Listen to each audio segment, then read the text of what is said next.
and a woman is now coming.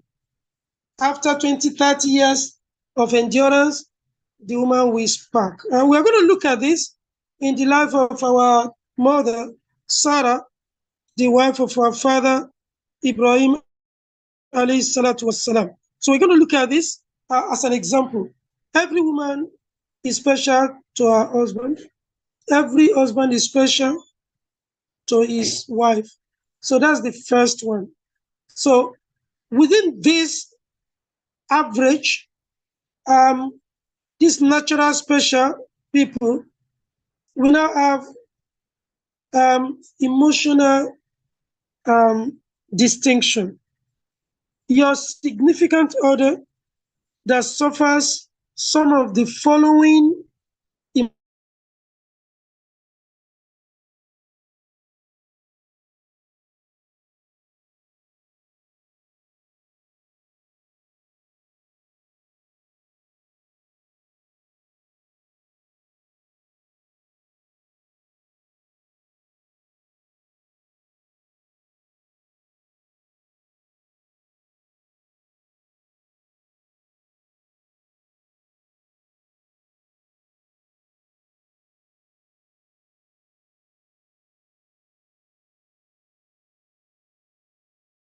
emotional distress. The natural one is there are three natural infertility.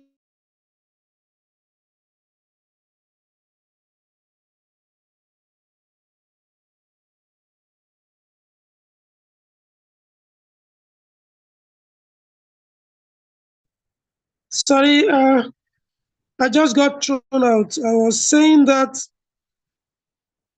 the first natural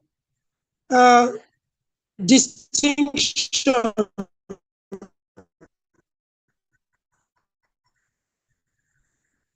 in fertility is not the problem of the woman. It is indeed the problem of the man.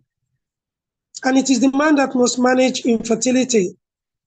The man that has an infertile wife and goes to marry, that's the natural thing we do. You go and marry second wife. If the wife gives you a child by any means, you are not trained as a Muslim man to abandon the woman, to make her remember that she has infertility. We're going to look at this in the life of Ibrahim alayhi salatu wasalam. Number two, permanent sickness, disability.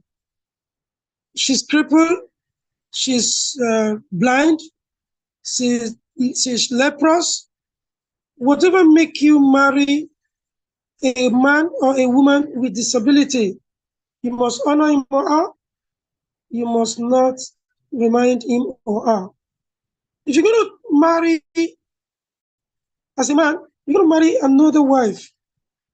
After you have married a woman with disability, you must stick to her and enjoy your second wife, but stick to your wife with disability. This is difficult. It is better, therefore, to marry a woman with disability as second, third, or fourth wife, not as first wife. Don't marry a man with disability and expect that he will be nice. A man with disability is a frustrated man, is a suspicious man, and anything you do to object to his frustration will be taken as reaction to his disability. So if you have married a man with certain disabilities, then you must be extremely patient. You must be patient to the point of being stupid. Another one is sickness that are deadly. The sickness that can take the life of your spouse at any time. I cannot have time to mention them. But the two common ones that are really manageable, that are not as deadly as others, are diabetes and hypertension. Yes, they are killer diseases. Diabetes may bring in hypertension. Don't increase his problem. If you're managing a diabetic or hypertensive spouse, don't increase his or her problems, and don't quarrel, don't argue, don't always criticize. Yes, of course. Indeed, I must confess, I knew this thing some time ago, maybe 5 years ago or something, but I must confess that it just became established as practical knowledge for me as a result of handling of cases like that. When troubles brew, leading to divorce or threat of divorce, we find that the cause of it is these diseases. When the man is diabetic, the wife is hypertensive. Anger is the rule in that house. The hypertensive woman is permanently angry, and she doesn't need to be troubled. She doesn't want trouble.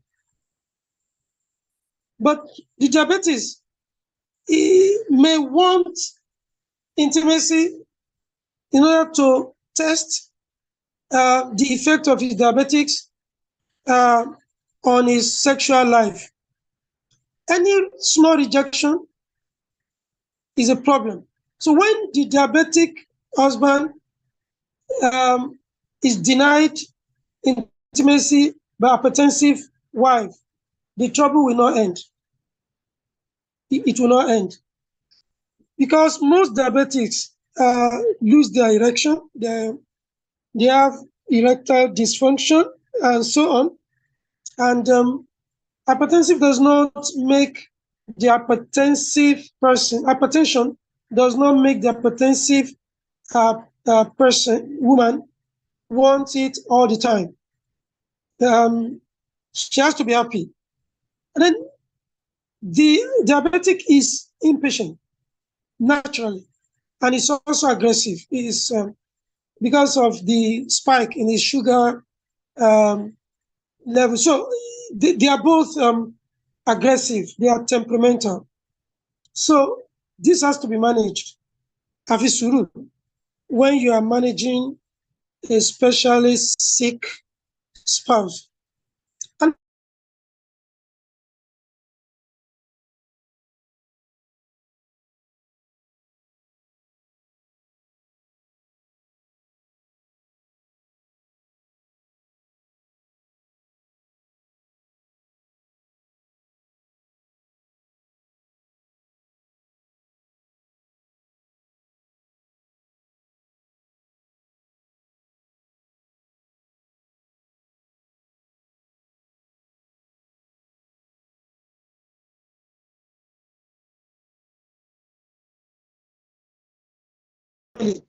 either of the spouse is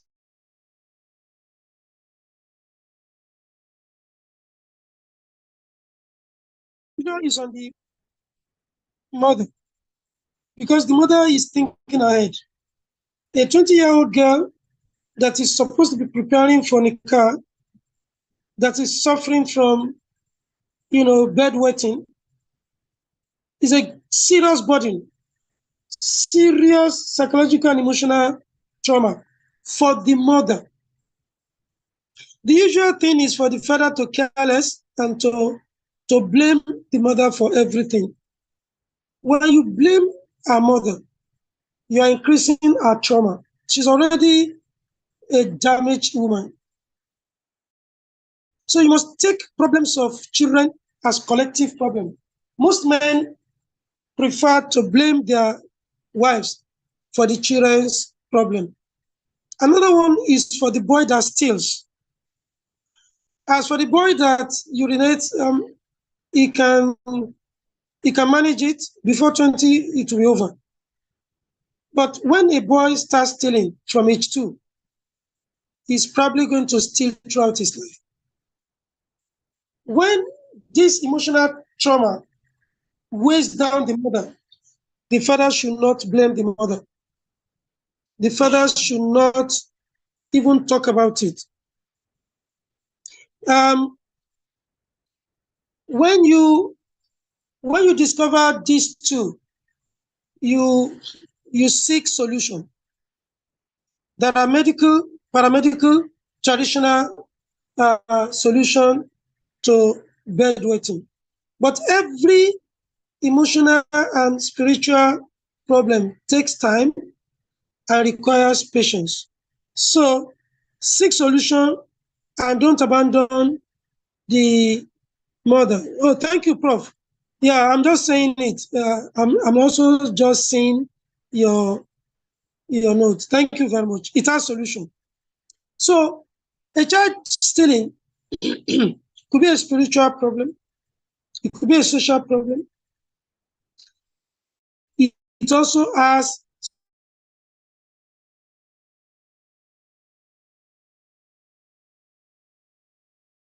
solution. But when you just and you are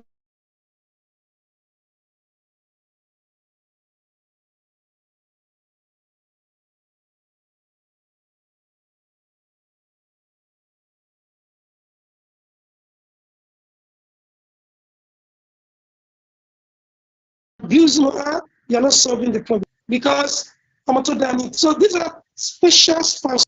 Now let's quickly go to social distinctions. The first one that is major is when spouses are not on the same social pedestal. That is a funny one. The boy, the son of a farmer, wanting to marry the daughter of a professor. This bladderdash. But unfortunately, society has constituted this into a monster. Sometimes the father will only succumb to our daughter's love for a boy whose father is not educated like him. Sometimes the professor reluctantly, I chose professor because I think that is the highest in our madness. We calibrate professor as the highest. I'm sorry if professors are here and you are not happy with my comment. I'm sorry. But the point is, being a professor does not, no, we can't be talking about the cure of diseases here. We are just using diseases as examples of special spouses. We can talk about that later. I'm sorry, we don't have that time now. Don't have that time. So sorry about that once again. When you are in this situation where your spouse is battling with status issue, what you should not forget is that if your wife is from a higher social status, she's a princess, for example, she's a daughter of a rich man, for example, she's a daughter of a politician, for example, your problems start from the day of your marriage. Because your own parents will feel embarrassed, overwhelmed by the way the parents of the wife will do the marriage. It is less if it is the husband that is of higher status than the wife. Although the problem may not be really different, because unlike the wife being higher, when the husband's parent is higher, the demand from the wife's family and the push and pressure from their side to enrich their daughter, especially from her mother, will be overwhelming, and it could cause continuous crisis. in the family. How do we manage this situation? We are coming back to that next week, inshallah ta'ala. But they have management strategy. In summary, patience. Patience. But there are strategies. Why using patience to solve this problem? Now, other social status problems relate to condition of the birth of your spouse. If you are married to a firstborn male, you are married to a king who wants to boss everybody, who wants to be respected, who wants to be obeyed. If he's married to another firstborn, there is fire in their home. The firstborn woman is also a boss. She doesn't have respect, and she wants everybody to obey her. The counterpart is, we have discussed this before, if you remember, the counterpart of firstborn is an only child, an only child. You are married to an only child, you have married an emotionally tensed person, except where the only child is from a polygamous setting, where he or she has siblings, where they are from fairly educated background. The parents manage him or her till maturity and married her or married him off. Yeah, there is fire in that house. So if you're married to a firstborn or an only child, you have to be extremely patient. You must have understanding. If you're married to lastborn, you are married to a spoiled child who wants to be served, who wants to be loved, who wants to be protected. If you are not ready for this scenario, you are in trouble. Your wife will complain, and we want to run back to our father or brothers. They hardly endure. Last bonds hardly endure. If you're married to a woman from a separated home, the parents are not together. You are married to an emotionally tensed woman, you have to be extremely careful. She will grow with this emotion. She wants to protect her marriage. She wants to be desperate about it. She wants to protect her children. She doesn't want her children to marry anyhow because of her experience. And she wants to take over everything. And her view is the only correct view.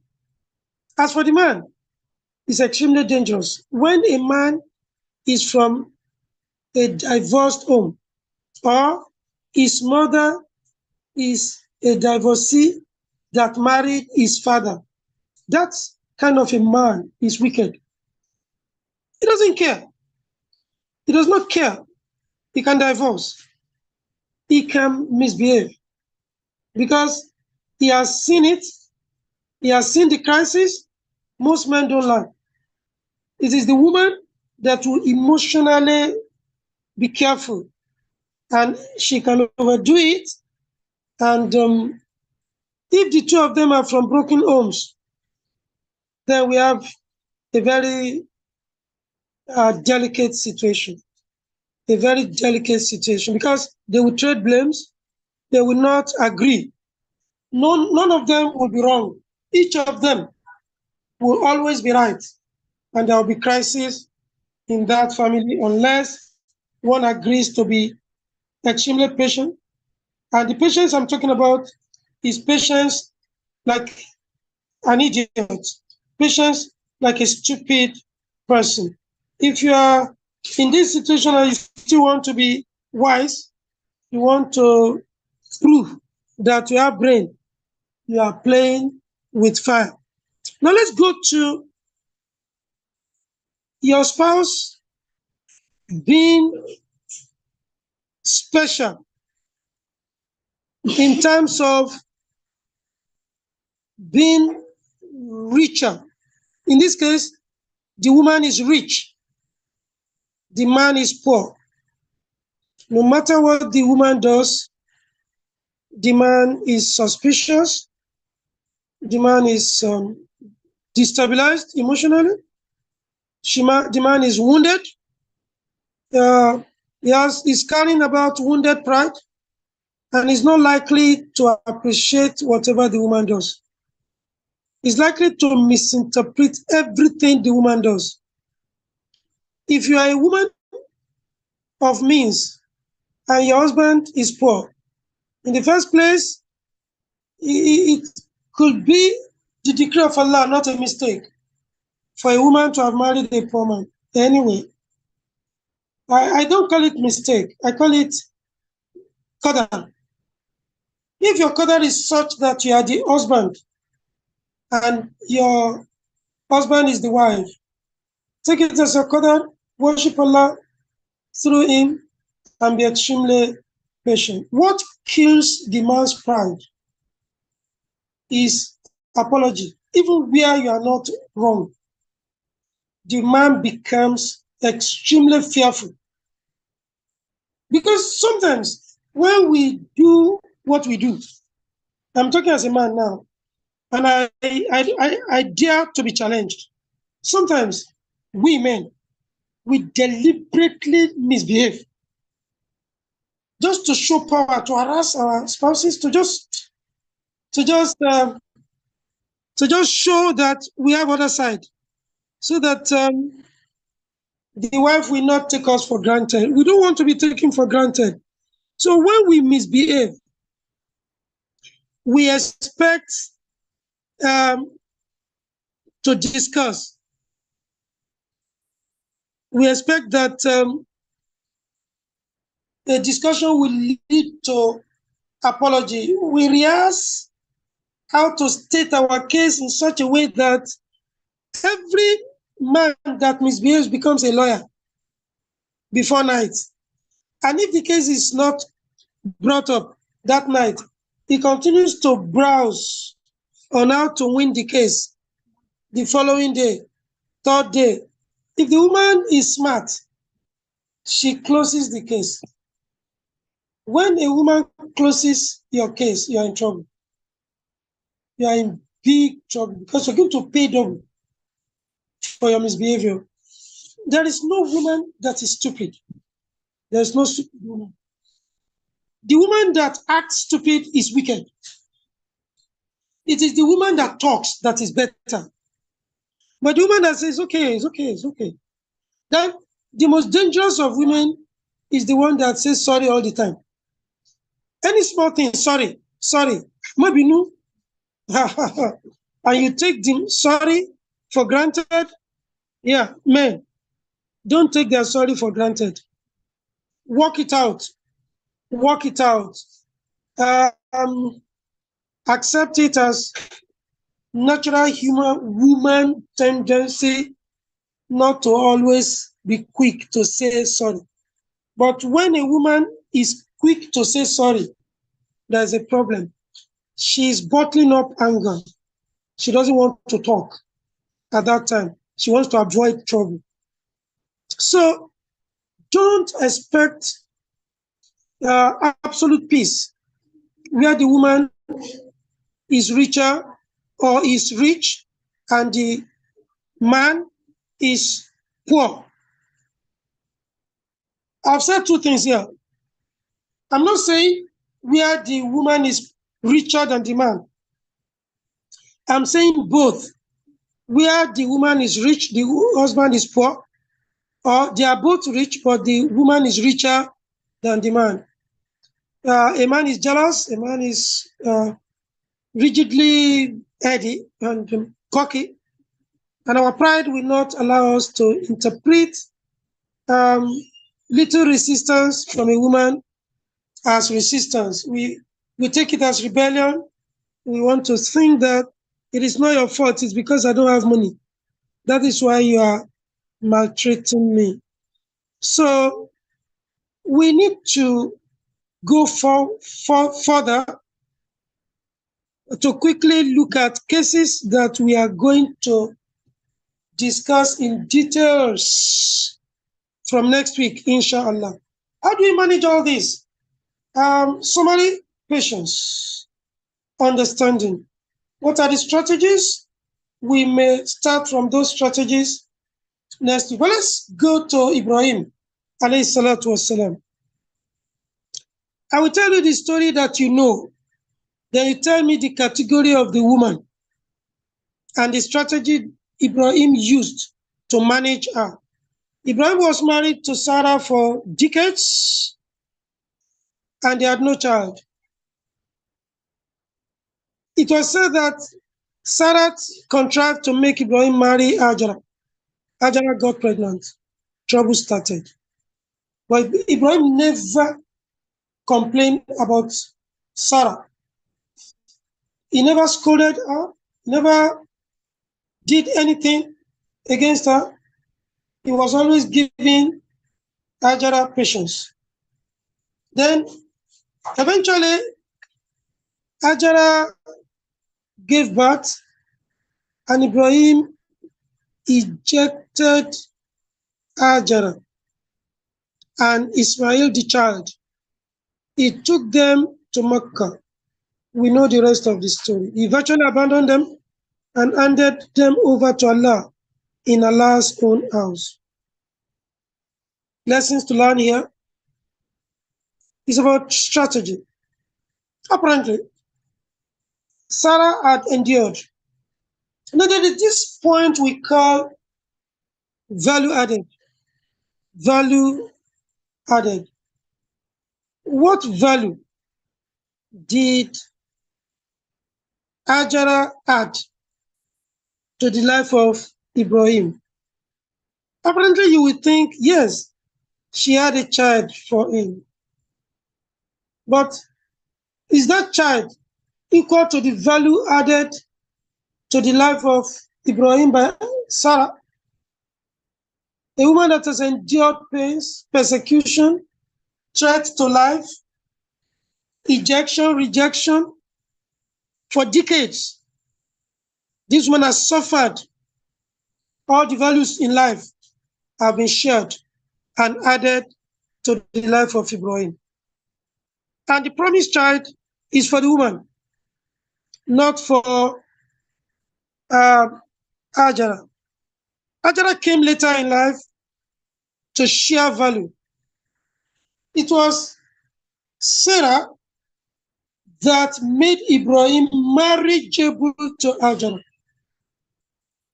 made him the man of substance that Allah has made him. Whatever Allah has made you, your wife makes it manifest. Without a wife, the glory of a man is not manifest. Yes. When we get to Muhammad, we are going to see this very clearly.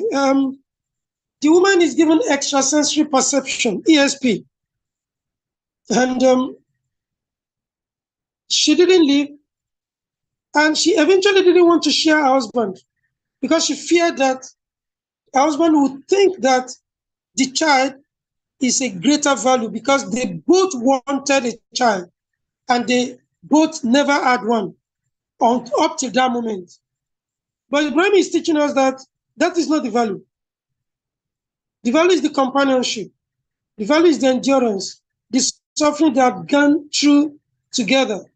There is a man that doesn't have it, that doesn't really have value, that attaches value to either children or wealth of the other significant, the significant order. So we learn this from Ibrahim. He went back to Iraq and he became a visiting husband, making the first wife the principal wife, and the second wife another wife. So we close that one. Let's go to Muhammad sallallahu alaihi wasallam. Let's look at one very significant event in the Quran. The wives of the prophet were 9, 11, or 15. But at the peak of the Sirah, the wives of the prophet were 9. Only 3 were directly referred to without mentioning them. Only 3. And the 3 were mentioned because of the crisis they caused for the prophet. The 9 of them were mentioned together because of the conspiracy of 2 of the 9 wives, Aisha and Hafsa. And the 3 were mentioned on account of the conspiracy of 2 against 1. Aisha conspired with Hafsa, radiallahu anhuma, against Zainab because Zainab was the only wife that Allah married to the Prophet, sallallahu alaihi wasallam, and she came after Hafsa. Aisha came before Hafsa, and they feared that this woman that Allah married to their husband may be loved more than them. The Prophet mismanaged this situation. Allah reveals Surah At-Tahrim. You're going to read Surah At-Tahrim next week to look at a question. Who were Aisha and Hafsa? We're going to read Surah Al-Ahzab next week and to ask a question. Who was Zainab? I urge us to read this Surah time, to read the story, go to Tafsir, so that we can have a useful conversation. It won't be monologue. Let it be conversation. Let it be dialogue next week, inshallah ta'ala. But let's close with a question. Why did Allah not mention Khadija? Partially, indirectly, anywhere, anyhow. Why? Khadija contributed the highest value to the life of the Prophet sallallahu alaihi wasallam. She was the first woman to know that Muhammad sallallahu was a special human being. And because of her ESP, she observed the Prophet sallallahu alaihi wasallam as a man, as a young man, and she did not bother about the age gap. She was 40, the Prophet sallallahu alaihi wasallam was 25. Despite this gap, she proposed marriage to him. She married him. She became mother, wife, confidant, financier, pillar of support, advisor. Everything the Prophet needed emotionally was provided by our mother Khadija for as long as their marriage lasted. And the Prophet did not think of another woman because he got everything he needed from one woman. Yet, Allah did not mention her. Why? Because she did not create crisis. It was peace throughout. Some people, mischievously said it is because she was the only wife. Not so. Not so. The wife of Noah, the wife of Lut were only wives. They were not in a polygamy. They were in a monogamy. Allah mentioned them because they were bad. Allah will not mention a person except to showcase him as one that solved problems. Like Ibrahim, like Musa, all messengers that were mentioned solved problems that kuffar that were mentioned created. Now, Allah mentioned Aisha and Hafsa in Surah At-Tahrim indirectly. We knew he was talking about 2 women. Allah mentioned all the women that these two, mobilized against the prophet to make him go to the uh, into the upper chamber of his house for 1 month, apparently divorcing them for 1 month, and to make Allah threaten divorce.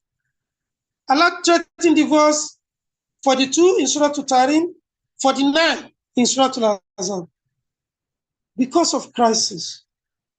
So, what are the lessons that are learnable from this crisis? The Prophet was, of course, a special spouse.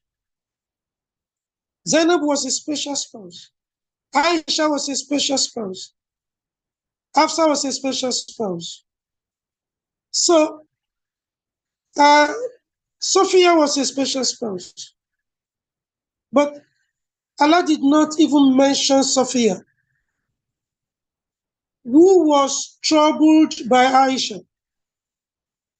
But Allah referred to all of them as creating a crisis that required a threat of divorce by Allah Himself, subhanahu wa ta'ala. So I want to close tonight, expecting that you will enrich this and you will prepare for a big interaction next week by answering these questions. What values does your spouse contribute to your life? How do you appreciate this value? How do you manage this value?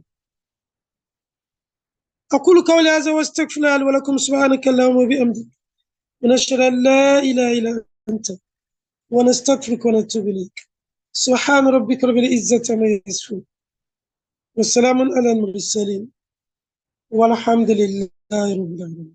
السلام عليكم ورحمة الله وبركاته.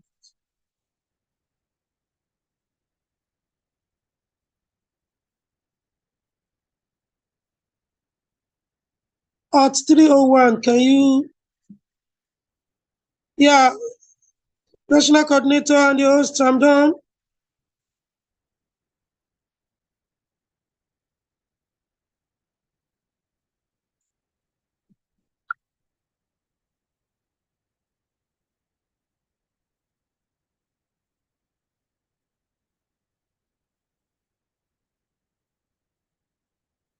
Alhaji Abdulwasi. Who is this in Phoenix at 301?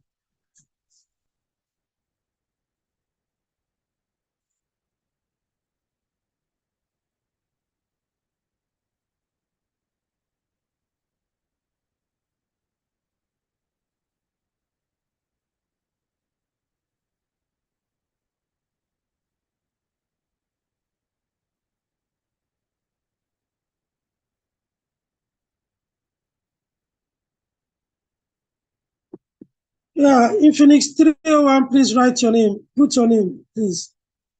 Okay, the national coordinator could not unmute.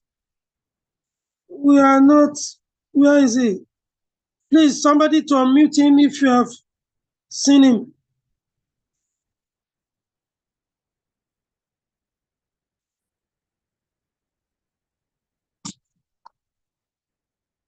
You can unmute now. Yes, sir. Thank you very much. I think go to muted. So if you can help us to unmute him so that I can coordinate this session as well. So I don't know if you have something to say. Engineer,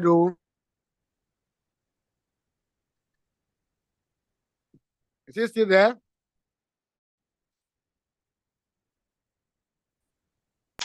You don't.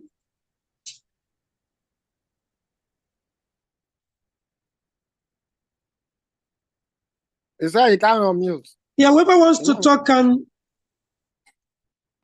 Can you help us to unmute yourself? Whoever wants to talk can. Let's see the note. Write it in the chat box so that we can. Alhamdulillah. Yes, okay. We thank Allah Eventually, I'll be able to unmute myself. Okay. All right. Obviously, we have a challenge. The challenge of just the opportunity of just 100 participants. I got thrown out along the way, and it was a difficult thing for me to join again. So that was why I was removed as co-host. So okay, many people want to join, but it can only take 100. Yes. We allow bless us. We have to expand these provision so that more people can join. It appears as if we have more people who are interested in joining. Some people are thrown out for some people to enter. Once they are thrown out, they can't join again. So, can we contribute? Can you send an account details into which we can contribute if it requires money? I let the handlers tell us what we need first before we know how much to raise. So, okay. The national coordinator will have to work on 2 people to be able to get this one done. Ustaz Dosumo and Ustaz Serif Kolapo. Is there a bigger platform that can accommodate infinite numbers? Better arrangements that can accommodate up to 300 people. So it's more expensive than the one we are using now. So Allah will reach us. So well, I think at this point now, we have to entertain the national coordinator, waiting for next week to enrich, because me too, I have a lot of things to say for now, but the time is fast spent. Okay, then. Thank you very much, everybody. Thank you, our coordinator, and we thank you, Mom. May Allah continue to preserve your goodness and give you and perfect your health. So I thank everybody. This call is one of the things I like to look out for so that we can interact. We can add to our bundle of knowledge so that it can be easier for us to impact on our circle of influences. So I thank our coordinator, Ustaz Dosumo, and Sharif are here, our IT team. We will review it and come back to the Imam before the next week. And through the Facebook as well as the YouTube as well. So we hope they will be able to enjoy it. Those of us that listen, let us try as much as possible to dish it out to other people who are not here, so that we can all be beneficial and be beneficial to all of us. I thank you all. I pray Almighty Allah continue to increase us in faith and make us to understand the messages more than how it has been passed. Let's prepare for next week. They have given us the 2 Surah 10 to go and read very well now. Surah Al-Imran and Surah Al-Azab. Let's prepare for it. Not Al-Imran, Tarim. Surah Al-Tarim and Surah Al-Tarim and let's prepare for that. Jazakumullah khairan. Assalamu alaikum.